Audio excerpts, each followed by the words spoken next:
ஒரு சின்ன வீட்டின் மாடியில் வெள்ளி நிறத்தில் ஜொலிக்கும் ஒரு பூச்சி இருந்தது. அது தினமும் வெயிலில் சூரிய ஒளிக்காக மேலே வருவது வழக்கம். ஒரு நாள் அந்த பூச்சி பக்கத்து வீட்டில் ஒரு பெரிய கண்ணாடி ஜொலிக்க கண்டது.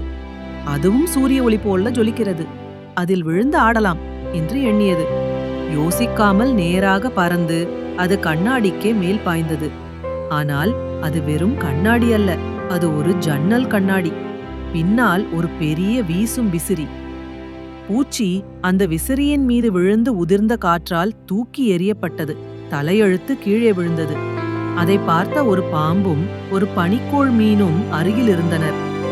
பாம்பு சொன்னது, ஒளி காணும் ஒவ்வொரு இடமும் நமக்கு பாதுகாப்பாக இருக்காது. சிந்தித்து நடந்திருக்க வேண்டும். வெள்ளி பூச்சி உணர்ந்தது, இனி எந்த அழகு கண்டாலும் முதலில் சிந்திப்பேன். பாடம்: ஏதையாவது செய்யும் முன் அது நமக்கு பயனா அல்லது ஆபத்தா என்பதை சிந்திக்க வேண்டும்.